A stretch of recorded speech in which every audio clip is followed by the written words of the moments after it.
tasawuf di era modern. Di sini saya akan mencoba menjelaskan tentang dunia barat, labelisasi tasawuf dengan labelisasi sufisme.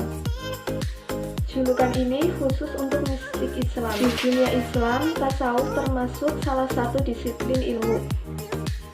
Disiplin ilmu ini telah mendapat perhatian dari peneliti, baik dari peneliti barat, peneliti timur, maupun non-muslim.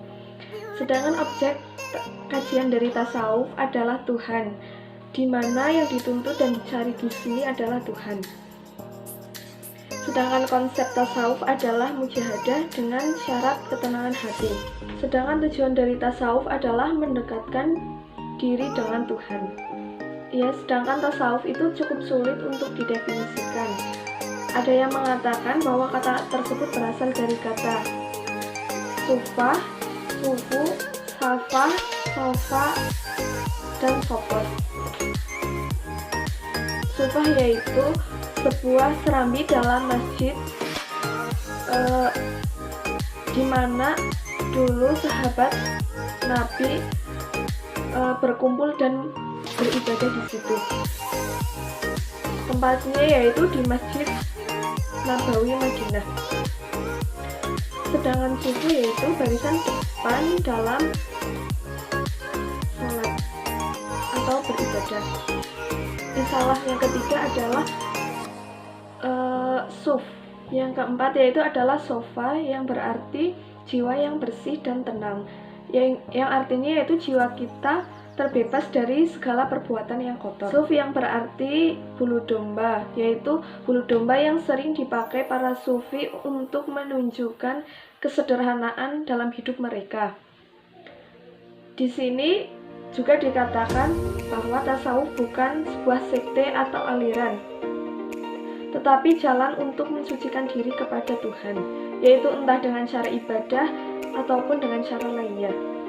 Ilmu tasawuf memperkenalkan terminologi yang cukup banyak, diantaranya yaitu yang cukup penting, thariqat, syariah, dan hakikat. Syariah di sini dalam perspektif sufi berbeda dengan istilah syariah dengan pemahaman fikih. Syariah dalam amalan lahir sebelum Islam adalah berbeda dengan istilah fikih. Syariah dalam amalan lahir tersebut adalah rukun Islam, sedangkan hakikat adalah buah dari syariat.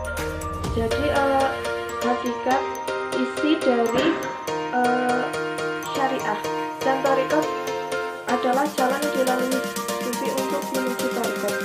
Dan hakikat, syariat, hakikat, dan thariqat tidak dapat dipisahkan karena ketiganya adalah satu kesatuan dan mereka saling mempengaruhi. Misalnya saja yaitu seperti tempurung kelapa, syariah adalah tempurungnya, dan thariqah dan hakikat adalah isi dan sabda. Adalah fana dan bako mirip dengan konsep nirwana dalam agama Buddha. Perkataan di atas berasal dari orientalis dengan menggunakan pendekatan historis. Mencari asal-usul sesuatu, Ahmad Amin meragukan pendapat tersebut. Menurutnya, tasawuf berangkat dari Islam, meskipun ada kontak dengan agama. Thariqat yang dimaksud di sini bukan thariqat yang sudah melembaga, yang padanya terdapat guru dan murid. Thariqat model ini muncul pada abad ke-12 Masehi. Akan tetapi yang dimaksud thariqat di sini adalah jalan menuju Tuhan, sehingga di kalangan para sufi muncul ungkapan jalan menuju Tuhan sebanyak bintang di langit atau sebanyak nafas manusia. Melalui thariqat inilah para sufi melatih jiwanya yang kotor dan sifat egois, tamak, serakah, dengki, pendendam, ambisi jabatan, dan lain sebagainya. Sifat inilah yang menjauhkannya dari Tuhan. Dalam pandangan sufi, dunia hanyalah sementara dan merupakan jembatan dalam menuju Tuhan. Akan tetapi dalam hal ini bukanlah berarti bahwa sufi tidak menginginkan dunia. Para sufi berusaha mengendalikan dunia, bukan dunia yang mengendalikan mereka. Dunia bagi mereka bukanlah segala-galanya. Untuk mencapai kedekatan dengan Tuhan, para sufi mensucikan rohaninya dari kekotoran dunia. Pensucian ini disebut riadah an-nafsi, penyucian penyucian jiwa tersebut melalui latihan. Saya akan menjelaskan tentang peran tasawuf dalam kehidupan modern. Langsung saja, tasawuf dalam kehidupan sosial mempunyai pengaruh yang signifikan dalam menuntaskan permasalahan dan penyakit sosial yang ada. Amalan yang terdapat dalam ajaran tasawuf tersebut akan membimbing seseorang dalam mengarungi kehidupan dunia menjadi manusia yang arif, bijaksana, dan tanggung jawab profesional dalam kehidupan masyarakat. Seseorang yang dikendalikan oleh nafsu pribadi dan bukan untuk mengendalikan hawa nafsunya cenderung ingin melakukan hal yang negatif, menghalalkan segala cara untuk mencapai tujuan kesenangan hidupnya. Manusia seperti ini akan membawa kecurigaan dengan aku manusia yang dikendalikan oleh hawa nafsu itu akan menghalangi antar manusia dan alam. Untuk itu ada 3 bentuk usaha yang dilakukan ahli tasawuf untuk membersihkan jiwa, yaitu yang pertama tahali, yang kedua tahali, dan tajali. Yang pertama tahali. Tahali berarti membersihkan diri dari sifat tercela, dari maksiat lahir maupun maksiat batin. Di antara sifat-sifat tersebut yang terlihat di manusia yaitu adalah iri, dengki, buruk sangka, sombong, membanggakan diri, pamer, kikir, dan sifat-sifat tercela lain. Pembicaraan tentang sifat atau kelakuan yang tercela dalam tasawuf lebih didahulukan daripada pembicaraan sifat atau kelakuan yang terbukti, karena termasuk tahliyah atau mengosongkan diri dari sifat-sifat tercela sambil mengisinya dengan tahliyah, yaitu dengan sifat-sifat terpuji. Membersihkan diri dari sifat tercela atau penyakit hati yang perlu dibersihkan itu atau yang berarti iri atau dengki, yaitu adanya keinginan hilangnya suatu nikmat dari tangan orang lain agar berpindah ke bawah diri. Yang kedua al-hifzu atau suatu keinginan yang berlebihan terhadap masalah-masalah keduniawian. Yang ketiga ada takabur atau sombong, berarti sikap atau sifat yang merendahkan orang lain yang bisa berarti menolak atas kebenarannya. Yang keempat al-khudlub atau marah, merupakan sifat pembawaan dari diri manusia, yaitu ada kadarnya berbeda-beda. Ada sifat ria atau sum'ah yang berarti mencari simpati dan mempertahankan kebaikan. Dan yang terakhir yaitu ujub atau takjub, yang memberanikan diri atas kebaikan yang dilakukan, kelebihan yang dimilikinya tanpa mengingat dari penuaian. Dan usaha yang kedua yaitu tahali, yang berarti mensucikan atau menghiasi diri dengan sifat-sifat terpuji dengan taat lahir maupun batin. Tahali juga berarti menghiasi diri dengan sifat, sikap, serta perbuatan yang baik. Ada perbuatan baik yang sangat penting dilakukan dalam atau dibiasakan dari diri saya. Yang pertama bertobat. Mayoritas sufi menjadikan taubat tersebut sebagai modal awal di dalam menuju Allah pada tingkatan terendah, tingkat menengah, maupun sedang. Dan yang kedua yaitu khauf dan rajak. Khauf yang artinya perasaan takut seorang hamba kepada Allah, sedangkan roja adalah perasaan hati yang senang karena menaati sesuatu yang diinginkan maupun yang disenangi. Yang ketiga yaitu zuhud, ketidaktertarikan pada dunia atau harta dan benda.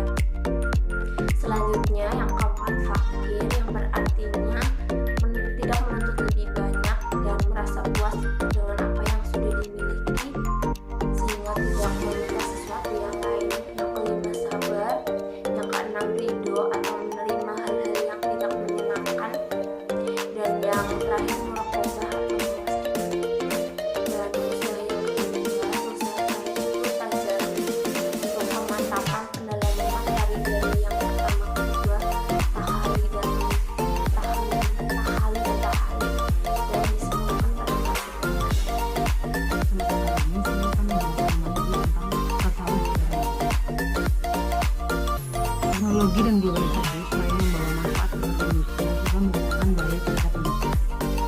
teknologi dan globalisasi adalah produk barat yang di dalamnya terselubung konsep pemisahan diri dan Allah.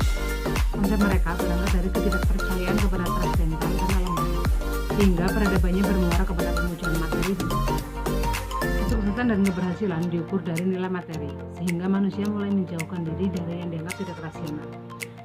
Tetapi kemudian mereka terjatuh pada pemujaan terhadap akal, terjauh dari agama dan Tuhannya. Padahal pemujaan terhadap akal tidak akan membawa kepada ketenangan dalam hidup.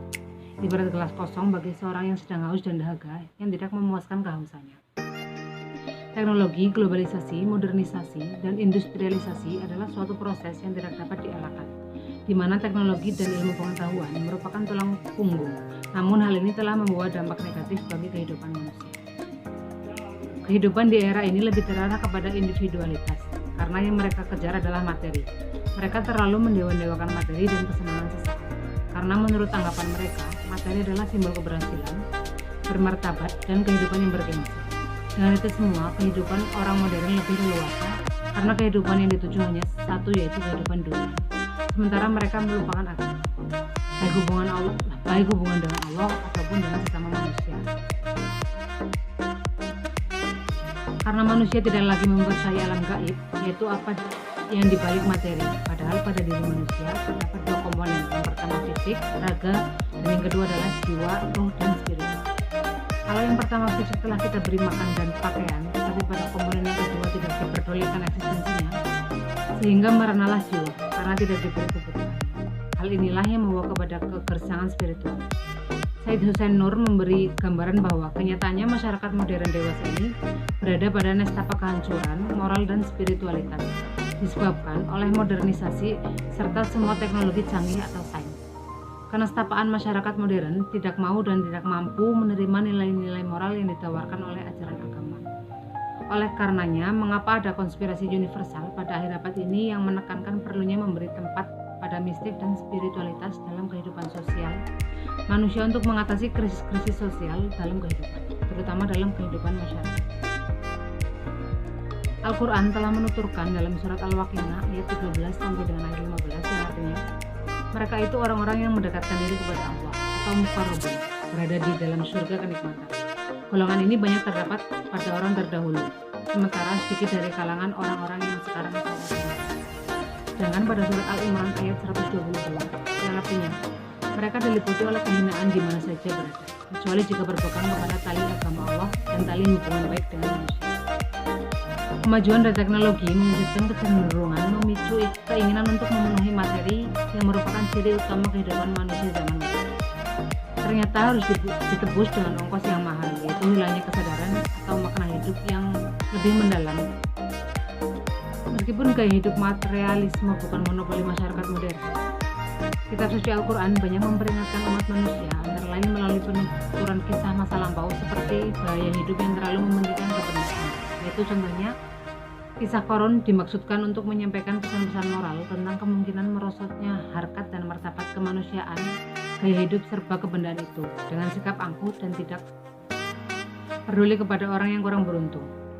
Berdasarkan paparan di atas, kesadaran spiritual sangatlah penting bagi manusia, bukan hanya yang hidup di era modern saja, tetapi kepada seluruh manusia yang hidup di semua zaman dan masa, di semua situasi dan kondisi, kapan saja dan di mana saja. Tasawuf merupakan sarana untuk meningkatkan spiritual dan pemunculan dalam kontur syariah, karena tasawuf mampu menangkal sekuler dan Ya, saya akan membahas salah satu poin, yaitu implikasi tasawuf di era modern. Ya, tasawuf merupakan dimensi esoterik atau dimensi yang bersifat khusus dan dimensi dalam daripada Islam. Tasawuf tidak didasarkan atas penarikan diri secara lahir dari dunia, melainkan didasarkan atas pembebasan batin. Kebebasan batin dalam kenyataannya bisa berpadu dengan aktivitas lahir yang intens. Tasawuf sampai kepada perpaduan kehidupan aktif dan kontemplatif selaras dengan sifat penyajian Islam sendiri terhadap kedua bentuk kehidupan ini. Implementasi atau implikasi tasawuf ada tiga, yaitu yang pertama dari aspek ekonomi, yang kedua aspek politik, dan yang ketiga aspek sosial. Ya,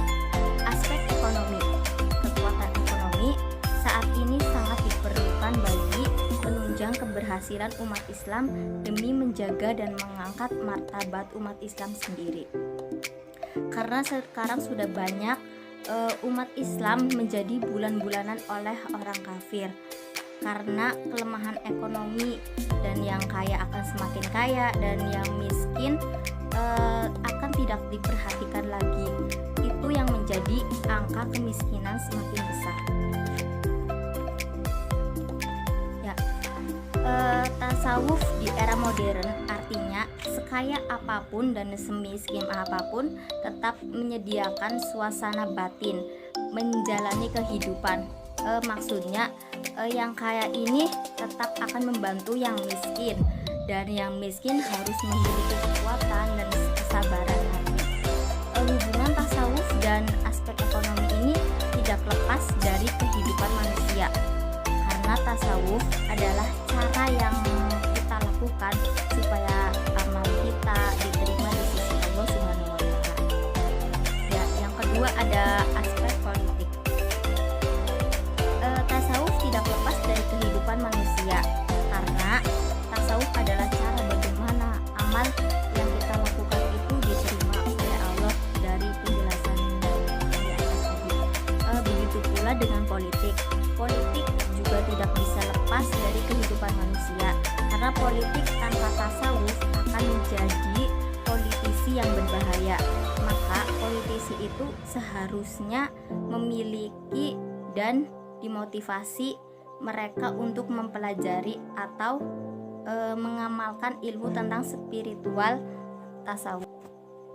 Ya, contoh dari aspek politik ini adanya pimpinan Ormas Nahdlatul Ulama dan Muhammadiyah, ahli tasawuf dan waro.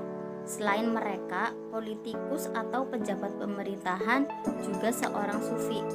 Nah, yang ketiga ada aspek sosial.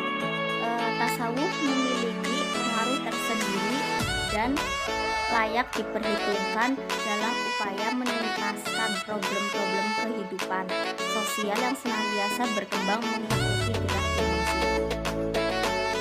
Karena tasawuf adalah jantung dari ajaran Islam, tanpa tasawuf seorang akan kehilangan ruh ajaran aslinya. Lahirnya tasawuf ini sebagai fenomena ajaran Islam diawali dari ketidakpuasannya terhadap praktik agama ajaran Islam yang cenderung formalisme dan legalisme, serta banyak penyimpangan-penyimpangan atas nama dasar hukum agama. Selain itu, tasawuf juga sebagai gerakan moral atau kritik terhadap ketimpangan sosial, moral, dan ekonomi yang ada di dalam umat Islam, khususnya dilakukan kalangan penguasa pada waktu. Akan membahas tentang tasawuf dan urgensinya di era modern. Telah dijelaskan bahwa era modern ditandai dengan kepesatan kemajuan ilmu pengetahuan dan teknologi di segala bidang. Sebagai contoh, dengan teknologi arus informasi akan mengalir dengan derasnya melintasi batas negara tanpa dapat dihambat. Kemudian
yang artinya hiasi harimu dengan akhlak Allah Subhanahu wa taala.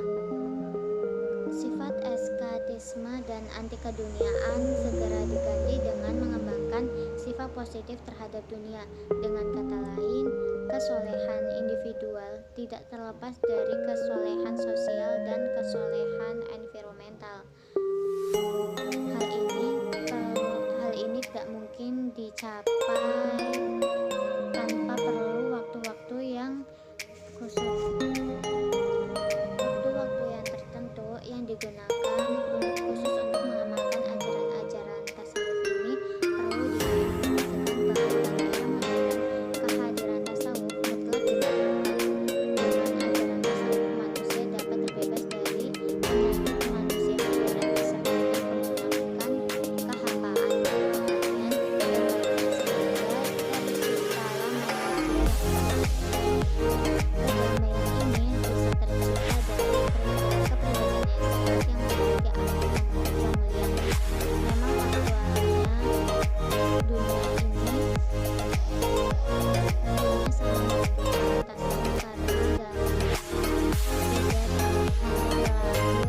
tetapi juga masa depan manusia dan alam semesta. Tentu saja tasawuf yang kita inginkan adalah tasawuf seperti yang diamalkan oleh umat Islam era modern yang tentunya mereka memiliki kemajuan umat-umat lainnya. Terima kasih dari saya.